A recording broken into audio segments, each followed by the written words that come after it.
Mind Body Podcast, your rebellious podcast with me, your host Maria, where it is all about the strong body, calm mind, healing, and fully living. And today we have in the studio with us today my special guest, Amar Kulkarni, who is a higher living guide. Hi, Amar. How are you today? Hi, Maria. It's a pleasure to be here. Thanks for having me. I'm doing wonderful. Couldn't be better. I'm so excited to be connecting with you. You have a fascinating background. You do so many things. And before we dive into all that, we're going to give everybody an opportunity to get to know who Amar is. So I'm going to start with my favorite question of give us 3 words that describe you and give us a little bit of a backstory behind each word. Sure. So let's see, 3 words that describe me. So first, I got to say I'm compassionate. So I'm a people person. This is why I love having this conversation with you is I love to meet new people and share and learn. My friends call me the networker because every time I go to an event, I like to get to know people, get to know, what they're working on, what they're doing, what drives them, what motivates them. So really trying to put myself not just in people's shoes, but obviously trying to help them on their way as well. So that's number 1. Number 2, I would say that a word that describes me is a seeker. So I am a lifelong learner. I'm constantly, ever since I was young, I whether read or listen to podcasts, and so I'm very focused on growth. And so whether it's doing my education, engineering degree, or an MBA, or taking courses online right now, I'm always seeking for learning more and constantly kind of challenging my intellectual capacity. And the last word that I'd use to describe me is a connector. So, whether it's people to problems, ideas to solutions, my background is I come from a consulting world. So I've spent some time at, the likes of IBM, Deloitte, Capgemini. So that's my kind of, I would say, work life that I come from. And so what I've learned really to do is to really connect the dots between people and systems and technology and processes, and really enable myself to solve problems with solutions that are customized for individuals. So those are 3 words that describe me: compassionate, seeker, and a connector. I am smiling, Amar, because as you're speaking, I'm like, I like that. I like that. I like that. And you and I connected via LinkedIn.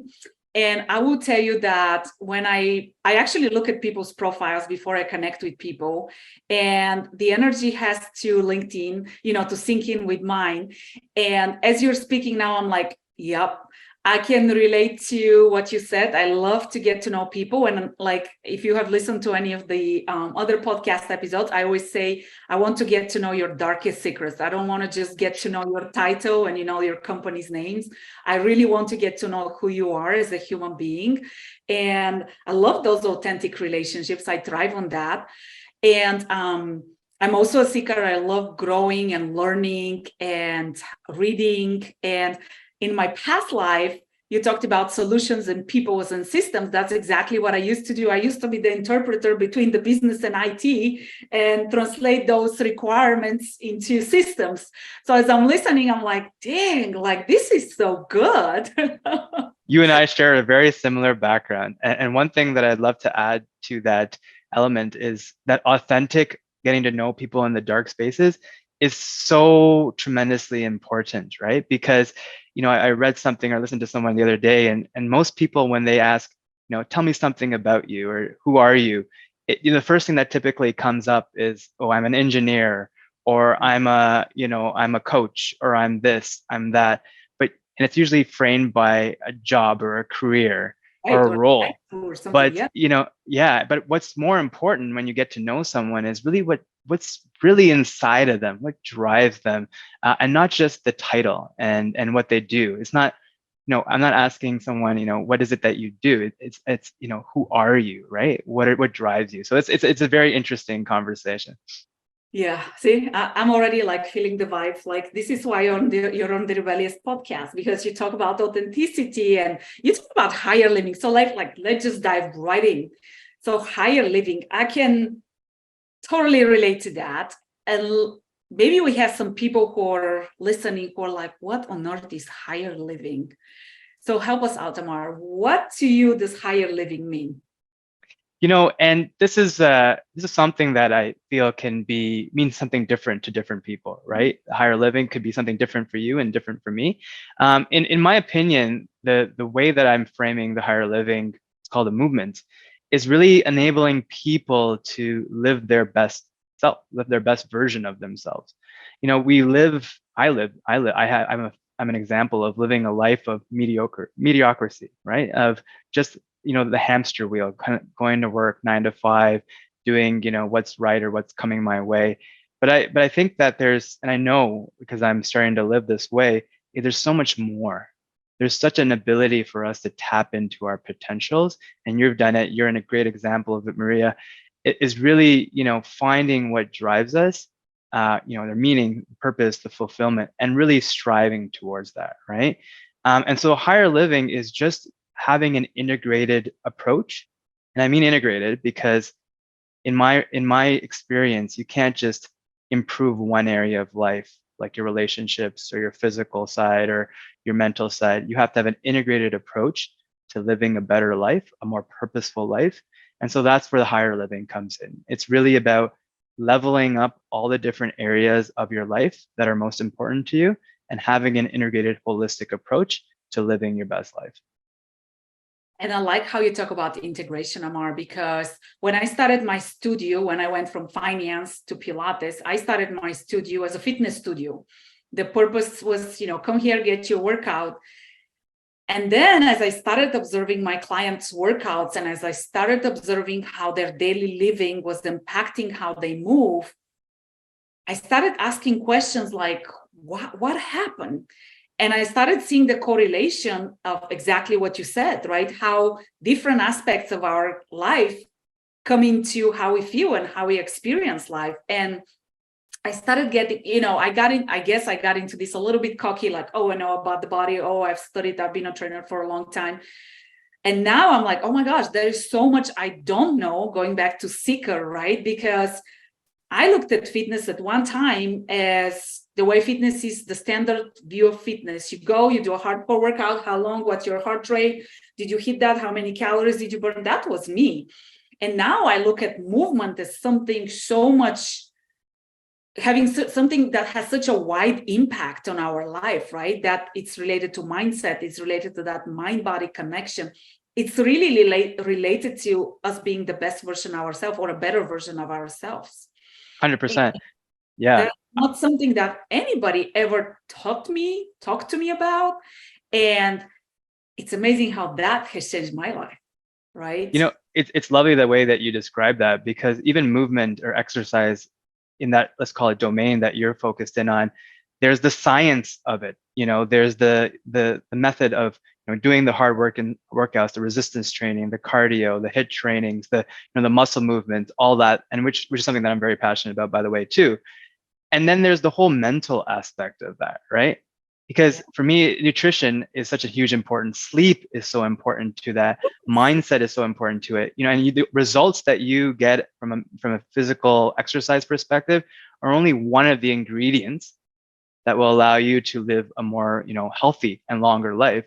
And the biggest gap that I see in this industry specifically is the mindset, because you can push as many exercises as you want to someone, but if they're not motivated, if they don't understand and they're not at the right mindset of actually achieving those goals, then you're just kind of pushing the wrong button. Just go through the motion. You're going through the hamster wheel, like I said before.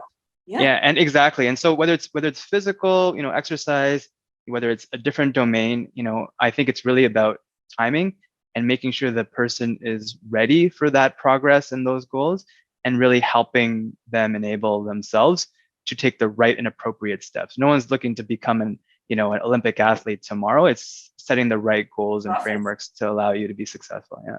And it's so important what you mentioned, Amar, about the timing. I have a client, she's dealing with some pain and issues. And she said, she's like, gosh, I wish I had met you 20 years ago. And I said, would you have worked with me 20 years ago? She goes, probably not. I said, you see, you met me when you were ready to meet me and when you were ready to put in the work, because that's right.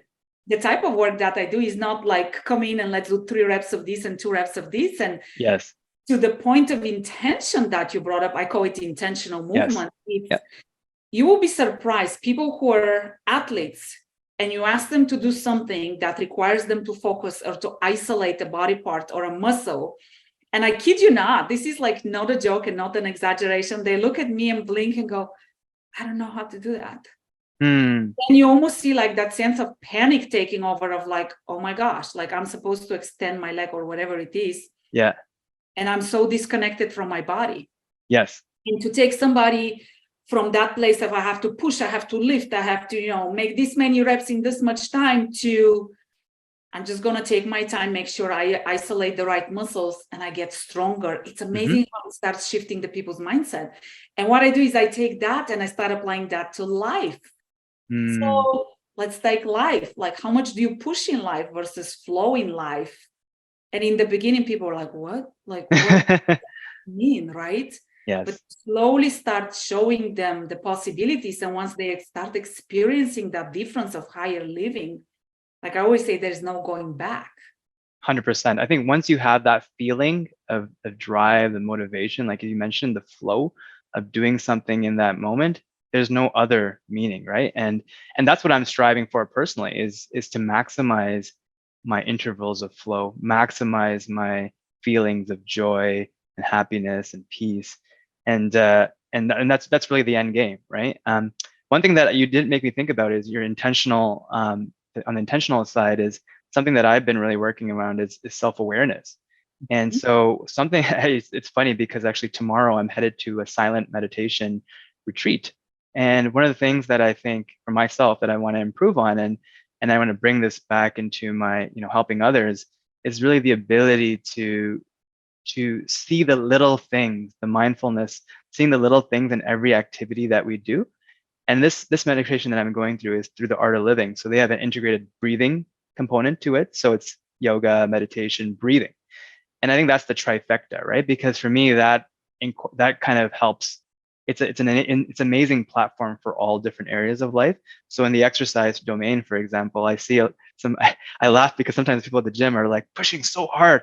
They're yelling and screaming and they're pushing so hard, but they're not intentional about it. To your point, they're not breathing correctly, right? And their form is off. So they're going to get injured. They're probably doing it for the wrong motivations, maybe to look a certain way. But really taking that back in and figuring out what is it going to do for you? What is working out going to do for you? And being aware of that moment and really, be intentional about that rep, that set, and really using the right breathing technique across all your domains, whether it's working out, whether it's speaking to someone, whether it's meditation, etc. I think is such a powerful tool. It's a powerful tool. And I'll tell you, sometimes I have to remind clients and breathe. And sometimes they're like, I'm so focused, like I can't think about breathing. And sometimes they joke and they're like, it's a good thing we breathe automatically because otherwise we'll forget. Think how sad that is, Yeah. right? If you take the joke out of it. But you're right. And I will tell you, a lot of times I have people who try to push, they just want to get the exercise done because it's like, it looks simple. Why can I not do it? Right. And that ego and that type A is like, oh, I'm getting annoyed. And I always tell them, stop pushing, take a nice deep breath and flow with your breath. Yes. And it's amazing. Like you just see like the body just goes into the movement versus Right. right? Like your eyes are going to pop out and there is tension in your body and you're putting pressure probably on your pelvic floor and like you're doing all of these things that are not serving your body well. Yes. Versus giving your body a treat. 100%. And the ego, challenging and balancing our ego is one of the fundamental things across anything, right? And we're obviously, grown through all these different media platforms and what our parents tell us and, what our friends tell us to be and it's peer pressure. So society, it's not just ourselves, but we've come to almost expect certain things of ourselves, look a certain way, to be a certain, have certain degrees under our belt, to make a certain amount of money. And I think, over time, I've come to realize that the ego is such a it's such a mirage, right? It's just something to be conquered and over time, right? If we can learn to let go of that ego, that will help us be free, free to really find out what our innate, what our innate meaning and our innate love Yeah. for life is, right? So Just this morning I was doing an energy session with somebody, and it's so interesting. We talked about ego, and I said, what if you let go and don't act from your ego mhm. and go through the day without the shoulds and the musts, Mm, and just experience the day, right? My day should look like that. My colleague should say that. My boss has to do that. My daughter has to do that. My husband has to do that. What if it just experience the day as it is and let go of the shoots and the musts, and to the point that you brought earlier, savor those little things and don't put judgment on the things that are not the way we think they should look like. that's right. I think for me, the way that I like to think about it, and kind of including what you just said, is doing your best and setting out the right expectation, but at the same time, being able to surrender on the outcomes, right? Because that's one of the things is you want to have these goals, these aspirations, this momentum to drive forward, right? That drive. But then when the flow comes, you have to sometimes surrender to the process, to the results. And sometimes it may not happen the way that you want it. You may not be able to push the weight, the weight that you intended to. On different days, you might see different results. But being able to surrender and not taking the results personally, I think really helps growth. And that's what I call detach yourself from the results, because we Mm, are so, if I do that, she will do this. And then hmm we do this, and that's not what you get back. So what do? We take it personally. We start making assumptions. We start getting upset. We start getting resentful. And I will tell you, for me personally, a big lesson for me and through my transformation was, when you serve because you want to serve not because you're expecting to get something back, right? Yes. Yeah. 100%. Then it's And I, more authentic, right? Otherwise, you're still looking for something. You're still looking at something for in return. yeah, And that's, for me, that's very important, because in authentic serving and giving, the main emotion that really opens up is love, right? When you serve people, it's through love, right? And at the end of the day, if you have a expectation to receive, it's almost like Christmas, right? When you're a child, you expect these gifts from Santa Claus. But if you can turn that reflection into giving, if you can kind of become the Santa Claus, if you can reflect on the other side of giving and the amount of happiness, that joy that brings, that's kind of transformational in itself. You're going from a receiving end to a giving end, and that's with service, love, etc. And I think that's an important flip to think about things. that's an important aspect of higher living. Hmm So good, Amar. I'm loving this conversation. Let's kind of start wrapping around. Give us a favorite quote, a piece of advice you want to share with us. Oh man, I have so many good quotes. I'm probably gonna park that one and give you a few that I think will resonate with your Sure. audience and people. There's so many that I have that are so amazing. But in terms of advice, I'd probably give a couple areas of advice, right? So number one is, through my life transformation, I didn't talk a lot about it, but one of the things that I found most transformational is being able to find meaning in my work or find meaning in life, right? So finding your purpose. And so one of the things that I've been actually trying to do is package some type of process around this, some type of movement to help enable people to really find this purpose, to find this. And one of the things, because it's so airy fairy, right? People talk about purpose and this and that. And so I try to quantify this. This is the engineering side of me. And so what I've tried to summarize this is almost in a vision statement. So kind of like your personal vision statement. That's really going to help you find your life purpose, right? It's going to direct your focus, going to direct your attention. And so that's something that I've been working on, not just in myself, but creating a course on. And I'm happy to share some of that initial course material with a select people. It's actually going through an alpha or beta kind of uh, iteration right now, so I'm opening it up for free for a few weeks, and then I'll start charging once I get past that beta phase. But that's something that I think I want to give back, and that advice there is really clarifying your values, clarifying your context, important context of life. I talked about higher living, so really realizing what areas of your life you want to focus in on and where you want to drive more better growth, right? Where do you want to live higher? That's the first piece. And the second piece is, I would say, from advice is really, you know, you are, I guess, surround yourself with the best people, right? And so, and there's a saying, I forgot if it's exactly like this, but you are an average of the 5 people you spend the most time with, right? Yes. And so what that means is, to me, is that the people you spend your time with, whether it's physically, virtually, in social media or in community groups, that's gonna impact kind of who you are and how you present yourself. And so what I would suggest is, reflect on that until you're like, and reflect on kind of where you're spending your time, what you're spending your time on, and who you're spending your time with, right? And really help decide if that's going to be what you want to do for the rest of your life, and if that's something that's going to get you to your higher living. Because if you don't want to live higher, then you're obviously welcome to kind of keep the status quo. But ask yourself this question: what if, right? What if you were to change something small? What if you were to make some shifts from a mindset perspective? I would say, the best investment you can make is in yourself. For growth, you can invest in anything as strong as yourself, right? So I think that's the best investment you can make. And really, yeah, if Maria, if you can do it, if I can do it, I think anyone on listening to this can do it.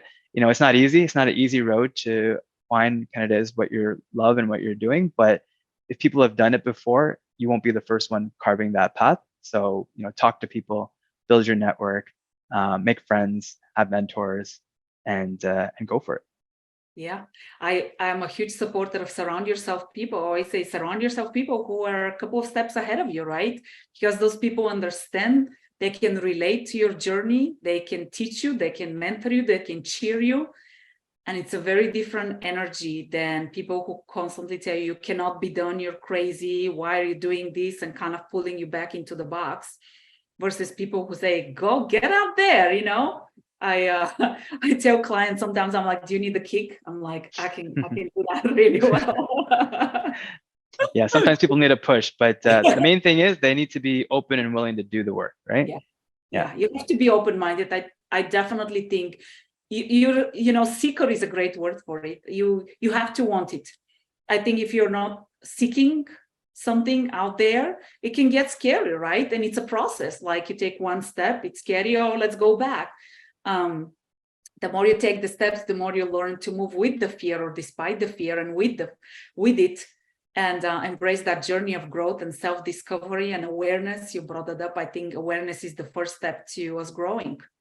Yeah, I like that, because the way that I say is, on the outside of fear is growth, right? So anytime you're feeling scared, or anytime I'm feeling scared, I typically, in the past, I was like, I'd move away from it, as you said. But now I'm starting to realize, when there's fear, that's a good thing. It's a sign of something being uncomfortable. It's a sign of, oh, there's something that's out there that I'm not doing, that I should be thinking about. There's growth out there, right? So that's the way that I like to think about it. Fear is not a bad thing. It's actually a sign to say, oh, there's growth on the other side. So, seek it out.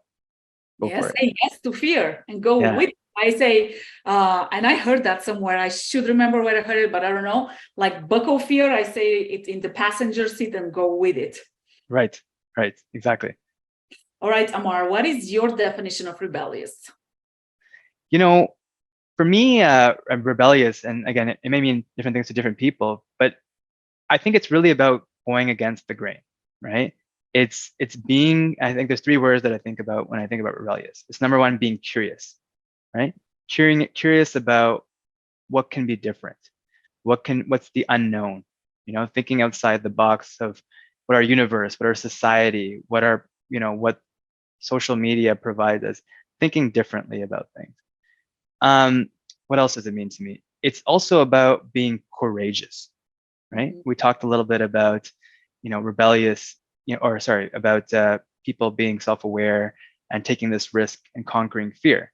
So it's building an ability to be courageous so that you can regularly conquer this fear, right? Not just one time, but it's like, when when I was young, and I didn't go too far in swimming, but when you go on a small diving board, it's a little harder, right? And then you're like kind of scared to jump off. Then you go on the higher one, and then it's hard to jump off. And you go to the higher one, and you go on and jump off. But it happens over time, right? You kind of Yeah. build that courage to go higher and higher and jump higher and higher. You don't just jump off the tall one. Most people don't, at least I didn't. And so you kind of build that courage over time, right? So that's really what it is about being rebellious, is taking those calculated jumps and seeking to be more courageous as you go. And the last thing, and I'm going to throw this in as my twist, is being calm. So the three C's, right? Curious, courageous, and calm. And calm for me is such a powerful, not just feeling. It's a powerful mindset, right? The best leaders that I know, the most, I would say, inspirational people that I know are calm in adversity, under pressure, even in success, in wins. They're pretty, and I love this word. They're equanimous, equanimous. Sorry, equanimous. Um, and really, what that is for me, it's obviously you want to strive for success. I always say, reach for the stars, be okay to fall in the clouds, right? Because at the end of the day, you want to be able to celebrate your wins, but not get blinded by success. And then, learn from your failures and your troughs, right? So that's really what it is. It's being calm. And that's what rebellious is, because for me, not a lot of people do that. And it's being against the grain. Couple of notes there. Calm. I used to be that person who had anxiety attacks, was highly stressed.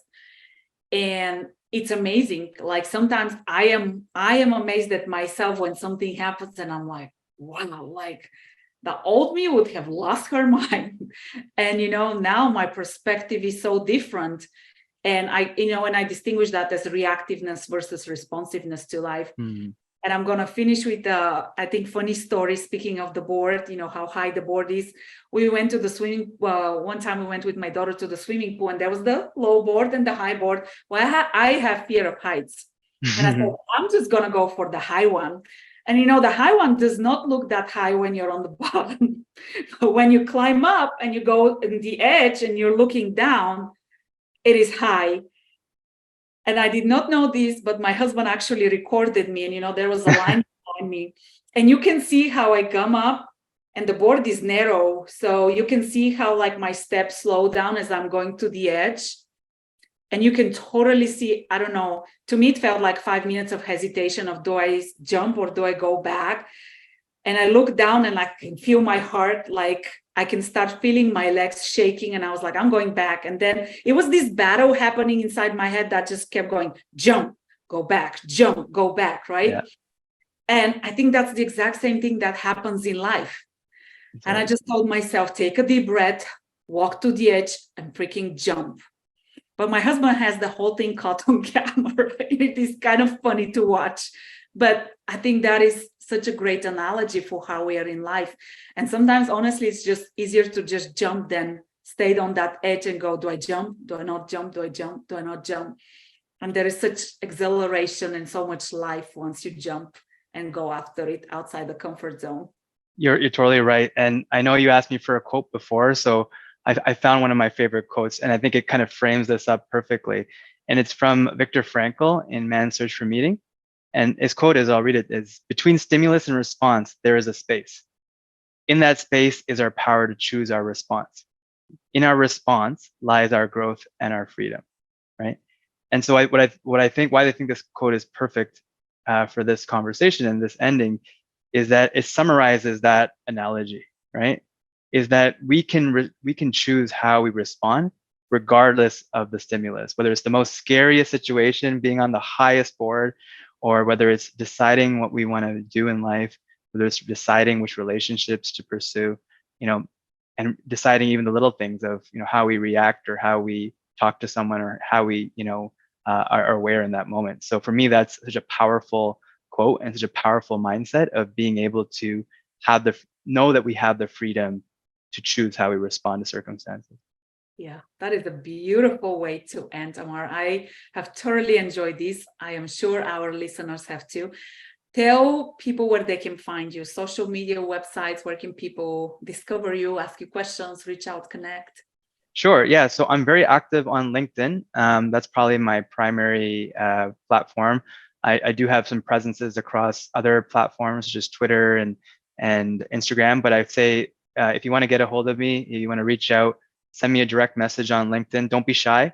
I'm currently offering 15-minute free consultations from a coaching perspective, and we can talk about coaching packages. And as I mentioned to you, I'm releasing a beta course around finding your vision, really creating a vision statement that I'm excited to share and get your feedback on. So I'll be sharing that with you as well, Maria, so you can distribute it to your audience.